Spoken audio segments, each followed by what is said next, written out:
Hello, Karen. I'm going to be asking you a couple questions about how you felt when you were living throughout the Cold War. Is that all right? Sure. All right. I'm going to start it off.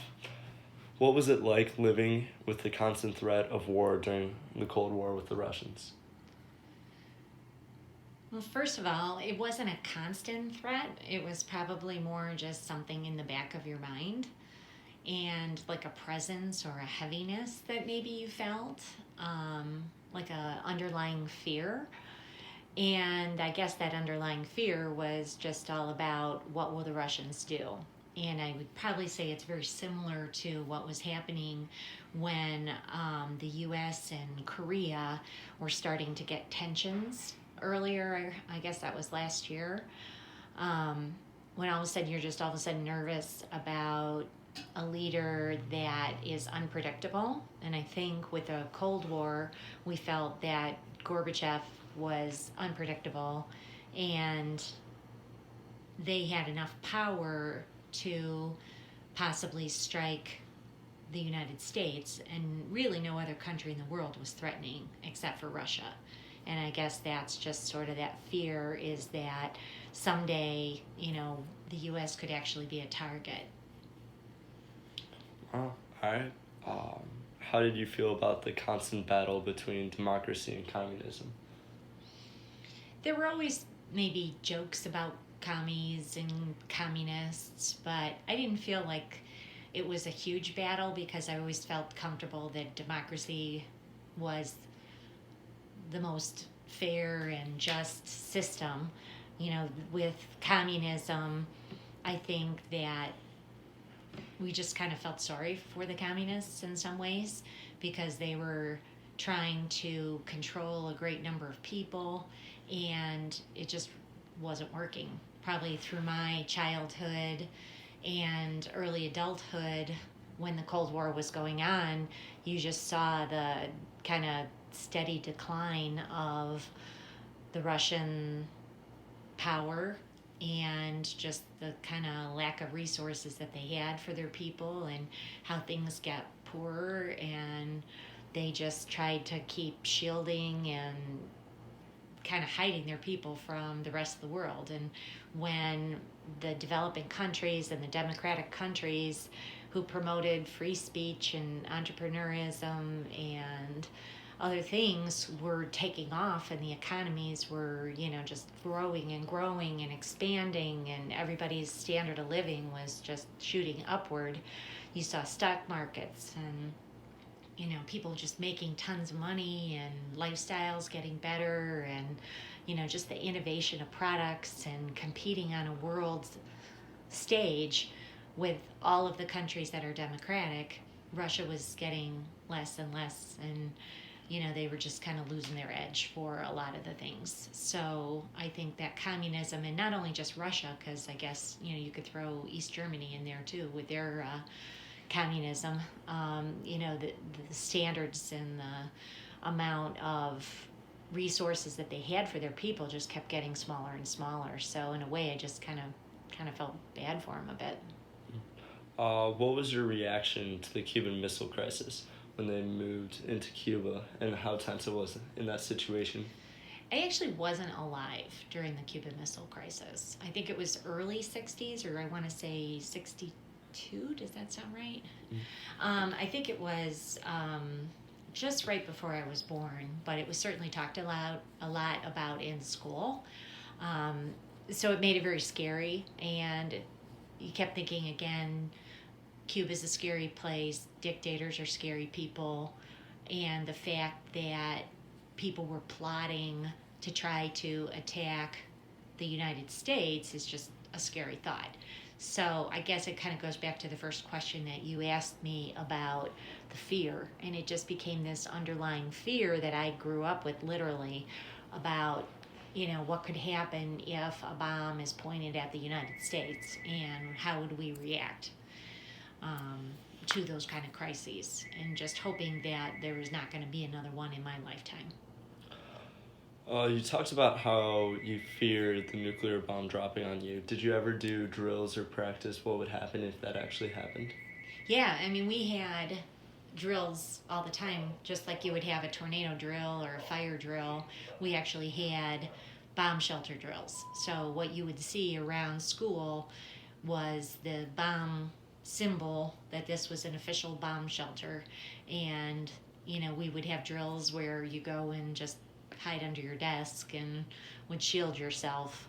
But those were definitely drills that went on. And now that I think about it and look back on it, it's almost a little comical to think that if someone's dropping a nuclear bomb on you, that hiding under your desk is going to help. But it was, just part of your daily growing up, and kind of what you were prepared to do if you were in a situation or a crisis, whether that was a bomb or tornadoes or any kind of threat. During the Cold War, a big event that was constant competition between the USSR and America was the space race. How did you feel when that was occurring, and new advances in science and technology? I think the NASA program was always really exciting, and seeing astronauts go off into space was just one of those things that just made you proud and in awe. I will say, I think I was in college. I want to be maybe a sophomore year of college. That would have probably been around 85 or 86. That was when the space shuttle crashed. And that was scary because it was one of those things that you were watching on TV, like all of America was watching it live. And to see the space shuttle explode and knowing that cost American lives was really sad and scary. I never really thought of it in terms of the Cold War and that type of thing. But I just remember that during that same age or Cold War age as being a real monumental event that happened. The other part of the space that I do associate with Russia is later on when the space station became a kind of collaborative event, and that was pretty cool. And I see images and would read about the times when our astronauts were able to hook into the space station, and then literally just kind of that clamping on and opening and working together to advance science and experiments and share knowledge, I think was a pretty cool thing to be collaborating on and to be proud of post-Cold War. Absolutely. And throughout the Cold War and the collaborative, do you think the competition was a good thing between the countries for the space race? Because it did cost some lives and failures. It did, but I do think that anytime you're trying to move ahead and move forward and advance technologies, you never want it to cost lives. But I do think that allowing the United States to be a leading edge on those events was really, is really important. It was sad when you saw that the communists really didn't have money for a space program anymore. And I witnessed that firsthand when Dad and I went to Russia to adopt your sister. We were there in the year 2000, and people who were involved in the space program, they were actually selling off all of their access to historical, what I would call kind of historical documents for the space program. Like they were selling cosmonaut uniforms and gear just on the square on Red Square. And we just thought that was crazy, to think of people just, kind of auctioning it off, things they either stole or owned for money, as opposed to kind of keeping that as a national archive and treasury. So that was kind of a weird event that we saw happen, like I said, in the year 2000 in Russia.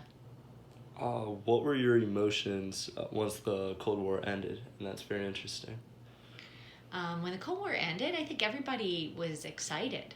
I was working right after college at Bennigan's restaurant chain, And I'll never forget, we actually launched a whole new menu called the Glasnost menu of Russian cuisine, because it was meant to be a new spirit of kind of exploring and tasting and celebrating the fact that the cultures now weren't at kind of ends against each other, but more working together. And I think the word glasnost does mean like a new beginning. And for me, I thought that was pretty cool. All right. Thank you so much for doing this interview. I really learned a lot of interesting points, and thank you for sharing your knowledge with me. No, not a problem.